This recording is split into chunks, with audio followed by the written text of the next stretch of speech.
Dans le cadre de la deuxième édition du prix Chronos de Lancy, les livres choisis par les enfants et les aînés ont été dévoilés ce lundi 18 juin. À cette occasion, une cérémonie suivie d'un grand goûter ont été organisées à l'école Ansovie. La fête d'aujourd'hui est la fête finale du prix Chronos Lancy de littérature.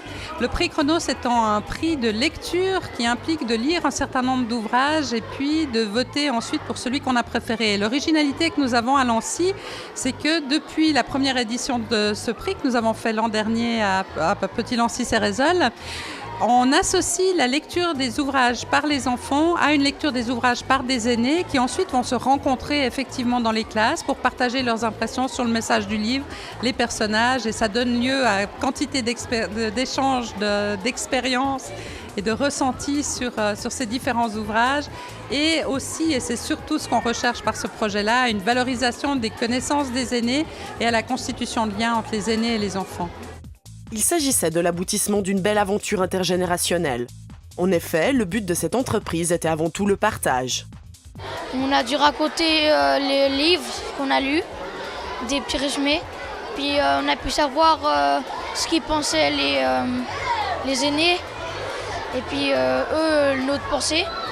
Puis je trouve que le lien, ça s'est passé vite. Enfin, on a réussi, puis on s'est bien amusé. Les livres traitent spécifiquement de la vieillesse, de la mort, de la transmission de savoir entre générations, des relations intergénérationnelles. Ça a pour but de donner le goût à la lecture, ça a pour le but de stimuler des échanges aussi, et puis de donner une éducation, une démarche citoyenne, puisque tout ce processus finalement se conclut par un vote qui s'est fait grâce aux autorités communales dans les locaux officiels des bureaux de vote de la commune. Le bilan pour les participants et les organisateurs est très positif, car les enfants et les aînés ont tissé de réels liens d'amitié. Ce qui m'a plu, c'est qu'on était tous ensemble. Puis ma classe, on a travaillé tous ensemble. Les grand-mères, elles étaient avec nous. Puis on a beaucoup parlé, on se mettait pas tout seul dans un coin, on était tous actifs. Un bilan extrêmement enrichissant, et d'après ce qu'on a entendu ici, c'était de part et d'autre, soit pour les aînés et pour les enfants.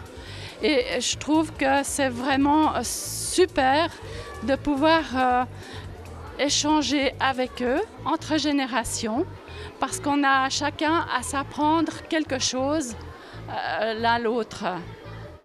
Ce qui ressort après, c'est vraiment le sentiment d'avoir partagé, le sentiment d'avoir eu aussi un apport incroyable de fraîcheur, de stimulation, d'amitié aussi et de tendresse.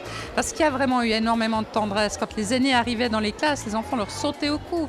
Quand un aîné était malade, les enfants lui envoyaient des cartes. Enfin, il y a vraiment eu des liens très très forts. D'autant plus impressionnant que finalement la période d'intervention entre guillemets de rencontre, elle est brève, ça se passe sur quelques semaines. Mais il y a vraiment des liens très très forts et très marquants qui se font pour les deux générations appliquées.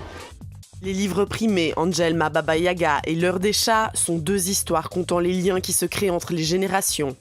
Le prix Lancéen met un accent particulier sur le partage de la lecture entre des enfants et des personnes âgées, ce qui a modifié le regard porté sur les uns et les autres.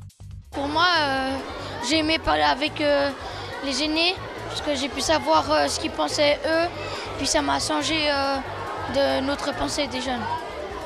Avant, je les trouvais, il y avait des choses que je disais, que je trouvais qu'ils faisaient pas trop.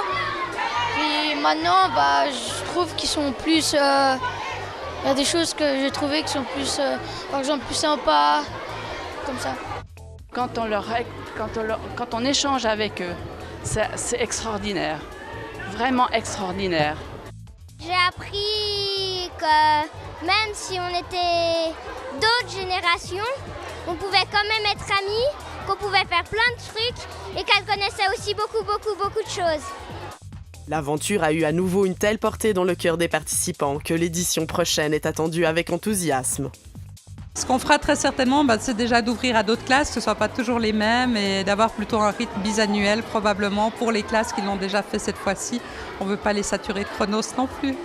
Mais à l'évidence, c'est un projet qui est très très porteur et qui marque beaucoup. On voit d'ailleurs les échos des élèves qui ont participé l'an dernier, qui sont revenus dans les classes pour continuer de pouvoir profiter des échanges. Enfin, c'était vraiment des liens très touchants qui se sont créés.